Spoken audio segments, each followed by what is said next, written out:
Hello and welcome to Untwisted Threads. This is Willow and Lark Ramble. This 100% superwash wool yarn features 30 colors. The colorway we chose is 135 Country Blue. This 50-gram skein with 125 meters or 136 yards works up as an 8-ply or a DK weight yarn. The suggested gauge on 4mm needles is 22 stitches per 30 rows and 4 inches or 10 centimeters. For today's swatch, we will be using a 4.5mm needle size. In today's video, we're going to review and score Willow and Lark Ramble using our 5 categories, which are availability, softness, traction, durability, and cost, to help you decide if this is the best yarn for you and your next project. Stay tuned until the end for a few pattern recommendations as well. Let's get started. For availability, we give Ramble a score of 1.5 out of 5. Willow and Lark is one of Lovecraft's in-house labels, meaning their yarn is exclusively sold at Lovecraft's and their partner website in the United States, yarn.com or Webs. However, Lovecraft's does ship internationally, so although this brand and yarn in particular is not available at other yarn shops or stores, you should still be able to get this yarn fairly easily if you wanted to. For softness, we give it a score of 4.4 out of 5. If you told me this was a merino yarn, I would have believed you. Although this yarn is 100% wool, it is the superwash treatment that makes it softer and feels like merino in my opinion. Now, I wouldn't necessarily say that all 100% superwash wool yarns are like this. Some are still too rustic for my skin, but not this one. For comparison, it is softer than Sandnes Garn Double Sunday and not quite as soft as Drops Daisy.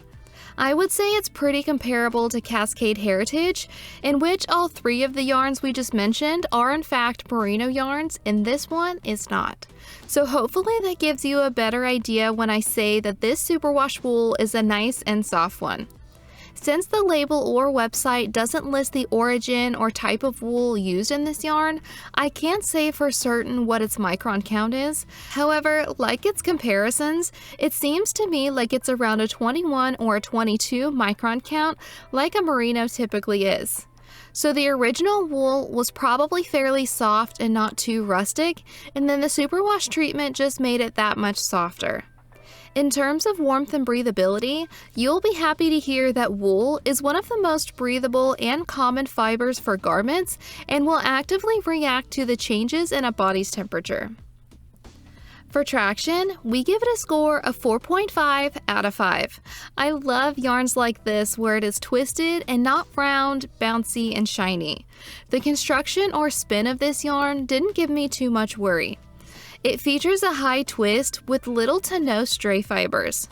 Unlike more rustic wool, softer yarns like this one just glide so smoothly and in my opinion are a dream to work with.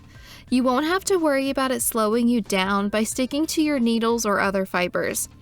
With that being said, if you are a beginner or aren't a big fan of working with softer yarns, I recommend trying this yarn with bamboo needles to give you a little bit of grip. But for me, I had a great experience when working with it on my nickel-plated needles. For durability, we give it a score of 4.5 out of 5. Now, typically softer yarns don't hold up well to wear and tear and are prone to pilling. But I don't quite know exactly how soft this yarn was before its superwash treatment, so I can't say for certain how fine the fibers are. However, its higher twist definitely adds some strength, allowing it to withstand greater tension and stress. Luckily, because it has undergone the superwash treatment, you don't have to worry about it felting together. Simply put, this means that you can have the ease of making a garment with this yarn and throwing it in the washing machine and it not being 3 sizes smaller when you take it out. For cost, we give it a score of 3.5 out of 5. For being a 50-gram skein, you can expect to pay $8 US per skein. This breaks down to almost 6 cents per yard, meaning a size medium sweater would cost approximately $72 plus shipping, which is not quite budget friendly, but it's not super unreasonable either in my opinion. Overall, we give Willow and Lark Ramble a score of 3.68 out of 5. So this yarn would have received a better score if it was more widely available. But overall, I really had a great time working with this yarn, and I would work with it for an entire project. I also would love to see more color choices in the future, especially since Lovecrafts doesn't include all 30 colorways available on their website. I actually tried reaching out to Willow and Lark, but my email was returned back to me and their social media accounts don't seem to be working, so that was a little disappointing. We had a little look on Ravelry and wanted to share a few pattern recommendations with you, hopefully to inspire you for your next project if you're wanting to use this yarn. The first pattern is from Willow and Lark, and it is called the Tessa cardigan. Now, I wasn't able to find it on Ravelry, but I still wanted to include it because you can purchase it when you purchase your yarn from Lovecrafts. Designed by Janine Atkinson, this beautiful cardigan features texture on the front, a thin button band, white ribbing at the bottom, and a cute bow collar detail. I don't think that I've seen a cardigan like this before, but I really love how vintage and dainty it looks. I love the blue and purple sample colors they chose, but I also think it would look really nice in a classic cream, gray, or even black.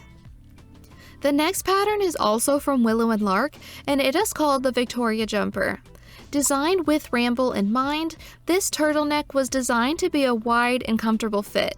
It features the Sandstorm cable, an interesting pattern of ripples which draws the eyes down the body as it transforms into a linear pattern. I really love how texture can transform a sweater, and this one is no exception. It doesn't explain much about the construction, but I do know that it is worked from the bottom up. You of course could only do cables on one side or choose a rolled collar instead of the turtleneck. The last pattern is Jones by Tin Can Knits. This size-inclusive cardigan pattern ranges from newborn to 4XL. It features a small shawl collar, a moss stitch-like texture, and braided cables along the body and sleeves. It is knit bottom up and worked flat. This pattern could be a great opportunity if you wanted to make matching cardigans for a few family members. I really appreciate how the designer includes all of the sizes in one pattern, so you don't have to purchase multiple patterns for different sizes. Have you used Willow and Lark Ramble yarn before? What yarn would you like for us to do a review on next? We would love to hear your thoughts and recommendations in the comments below. If you enjoyed today's review, please give this video a like and subscribe to our channel, and we'll see you next time.